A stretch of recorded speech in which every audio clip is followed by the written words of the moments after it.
What's up, B2B fam? Michael T. Ragland here. And the first thing I'm going to admit is I was completely wrong about Palantir. Like, I won't lie to you. Back a few years ago when everybody was going crazy about Palantir and Cathie Wood was on TV screaming about it, and it was all in her ARK Invest fund, and people on Wall Street Bets were going crazy, I was just like, I don't want to really look into that company. I thought it was just an overhyped data analytics company. Like, I'm a contrarian most of the time.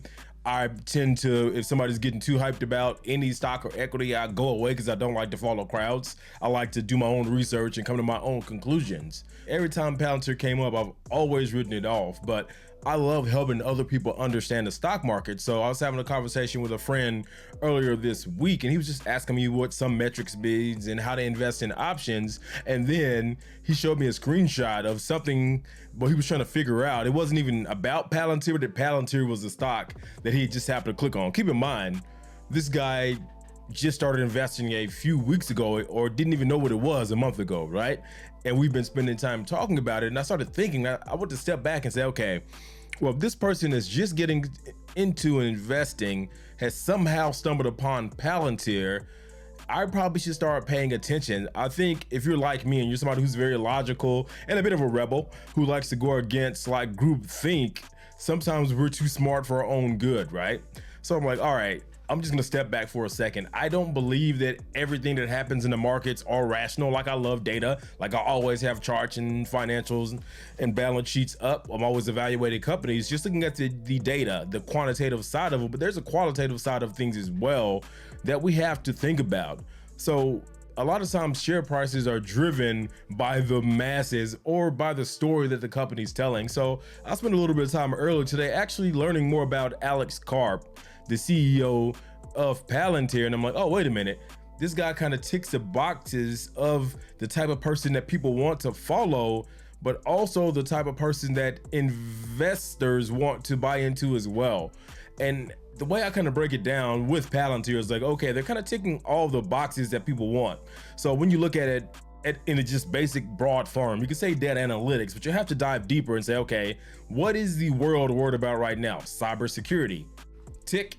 Palantir is all about that. What else is everybody going crazy about? AI. Well, Palantir allows companies to build their own large language models to actually evaluate and do preventative maintenance on their companies. Like, I think I've seen the CEO explain it is that, hey, some products or widgets are worth $1, some are worth $1,000. So if you can have a system that tells you when these widgets or components of a system are going to fail, you can better manage your budget, therefore saving you a lot more money over the long term by being quicker to fix and repair these things when they need replacing. Or better yet, you can say, wait a minute, this thing that costs $1,000 may have a little bit more life in it and it won't fail. Maybe I can just replace this thing that costs $1 instead, right? And that's when you really break it down. But without going deep into it, Palantir is really speaking to the strategic objectives of the government, but also of investors as well. Like, I even seen Alex Karp, the CEO of Palantir, talking about, oh, we're all about keeping jobs in America and we don't want AI and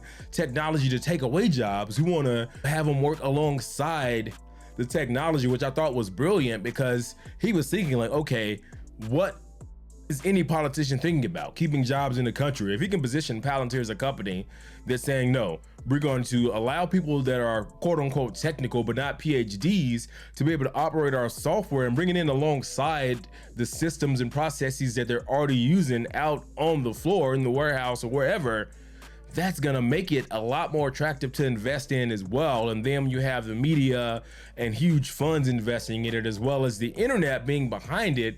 It's kind of a no-brainer without even getting into the metrics. But looking at the metrics of it as well, it's returned, I want to say, over 70% to investors last year, where the tech market itself was around 40-ish%, if I'm not mistaken. So it's performing very well.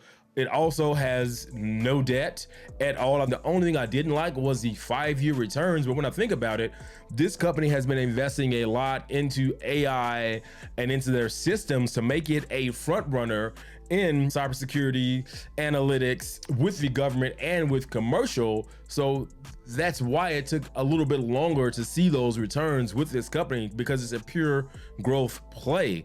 So I have some price targets that I've actually set for Palantir. At the time of recording, it's trading at 27.23. I want to see it get down to roughly around $25 for my first entry. And then I want to look at around 23.5. And then if I see it get down to $20, I'm going all in with everything that I have. Like, even though I'm feeling a bit bullish on Palantir at the moment after doing my research and understanding that it has a charismatic leader and a very good, almost flawless balance sheet, and it has basic retail investors behind it, it's a very smart investment, and it's only trading at $27. So I'm gonna play this like I play everything else. I'm gonna go in and I wanna wait till it hits one of my levels. Like I said, till it hits that $25, $24.5 or $20 mark. And then I'll buy in piece by piece, a few contracts at a time, doing my leap option strategy inside of here. And I may do some spreads as well on it, just so I can lower the risk on something like this. But it's other companies out there as well. I've been digging around looking at CrowdStrike. It's totally killing it.